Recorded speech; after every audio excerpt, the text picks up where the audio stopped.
Samantha, eu nunca imaginei substituir o trigo e ter um bolo. Como é que faz isso? E aí, o que acontece? Vocês têm, né, à disposição de vocês agora, que eu vou apresentar, o uso de farinhas. E dentro da classificação de farinhas, nós temos cerca de 5 famílias, né? Nós temos a família das farinhas de base, que é como se elas fossem substituir o trigo, porque elas trazem estrutura para o nosso preparo. A gente tem as farinhas de semente, que trazem liga. Então, farinha de chia, farinha de linhaça, elas trazem essa liga para a nossa receita. Tem a família das féculas e dos amidos, que trazem maciez, a gente quase não usa, porque a gente consegue compensar isso com a biomassa. E também tem as farinhas de oleaginosas, que liberam gordura trazem gordura para o nosso preparo, ou seja, umidade e hidratação para a nossa massa. E também tem o que a gente chama de farinhas acessórios, tá? Que aqui entra farinha de banana verde, farinha de uva, farinha de amora. E eu vou falar sobre elas para vocês. O que acontece?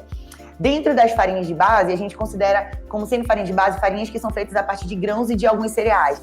Então, farinha de arroz, farinha de aveia, farinha de grão de bico, tem várias possibilidades. Só que não basta você pegar a quantidade da sua farinha de trigo e substituir pela farinha, porque isso daí não vai dar certo. Então você tem que estar equilibrando, porque tem farinhas que trazem que permitem que a sua massa fique mais aerada, que fique mais leve, mais macia. Por exemplo, a farinha de aveia. Já a farinha de arroz, ela traz um peso maior para sua receita. Então, dependendo do caso, você tem que fazer uma associação entre elas. Então, nem sempre é substituir o trigo por uma farinha e ponto final. A gente precisa, de certa forma, fazer a associação dessas farinhas, e muitas vezes eu trabalho fazendo a associação entre famílias diferentes dessas farinhas. Então, às vezes eu uso farinha de oleaginosa, por exemplo, farinha de amendoim, e associo com farinha de arroz, para que a gente consiga chegar no resultado que a gente espera. Porém, a gente consegue fazer isso, não se assustem, é um conhecimento muito novo e bastante denso,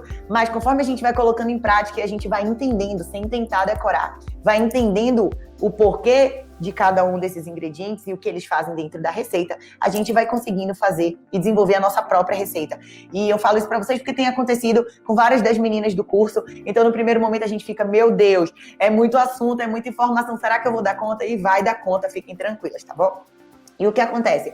No nosso caso, a gente usa, né? Eu comecei usando como a minha farinha de base, como a minha substituição pro trigo, apenas a biomassa.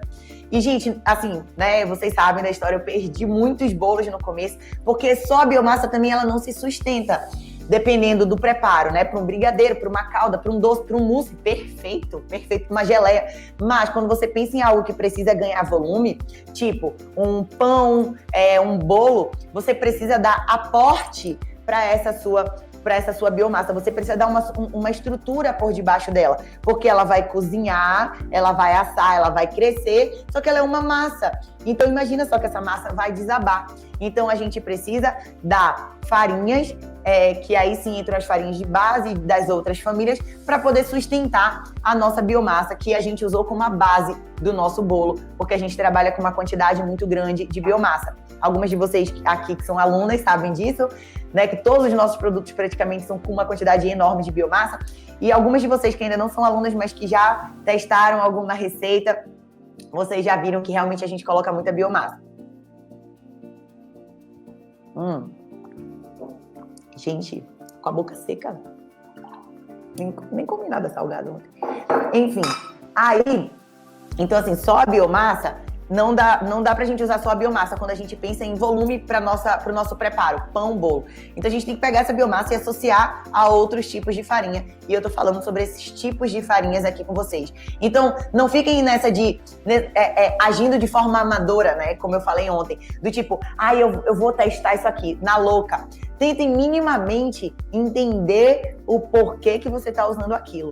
Tá bom? Por que você tá usando uma farinha de base misturada com uma farinha de oleaginosa? Ou por que você tá usando uma farinha acessório com uma farinha de base?